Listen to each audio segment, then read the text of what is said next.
Malappuram കാളികാവിൽ tapping തൊഴിലാളിയെ കൊലപ്പെടുത്തിയ കടുവയെ പിടികൂടാനുള്ള ദൌത്യം തുടരുന്നു. നിരീക്ഷണ ക്യാമറകളിൽ കടുവയുടെ കൂടുതൽ ദൃശ്യങ്ങളില്ല.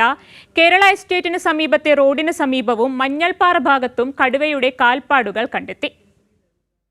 രാവിലെ 7 മണിയോടെ ദൗത്യം പുനരാരംഭിച്ചു.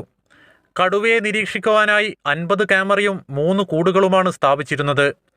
അധികമായി 5 ലൈവ് സ്ട്രീമിംഗ് ക്യാമറകളും കഴിഞ്ഞ ദിവസം സ്ഥാപിച്ചിരുന്നു. മഞ്ഞൾപ്പാറ ഭാഗത്താണ് വനംവകുപ്പിന്റെ RRT സംഘം പരിശോധന നടത്തിയത്. എത്രയും പെട്ടെന്ന് കടുവയെ പിടികൂടാൻ സാധിക്കുമെന്ന് പ്രതീക്ഷിക്കുന്നതായി കാളികാവ് ഗ്രാമപഞ്ചായത്ത് പ്രസിഡന്റ് ഷിജിമോൾ പറഞ്ഞു.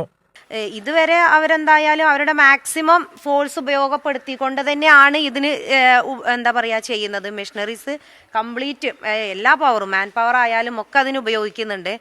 ഇനിയും കൂടുതൽ ഒന്നും കൂടി മെച്ചപ്പെടുത്തണം എന്ന് തന്നെയാണ് പറയുന്നത്. തെർമൽ ഡ്രോൺ നിരീക്ഷണവും വനമേഖലയിൽ ഏർപ്പെടുത്തിയിട്ടുണ്ട്.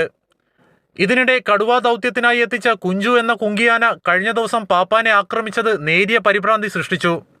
വൈകാതെ തന്നെ കടുവയെ പിടികൂടാൻ സാധിക്കും എന്ന കണക്കുകൂട്ടലിലാണ് വനംവകുപ്പ് ഉദ്യോഗസ്ഥർ. കൈരളി ന്യൂസ്, മലപ്പുറം.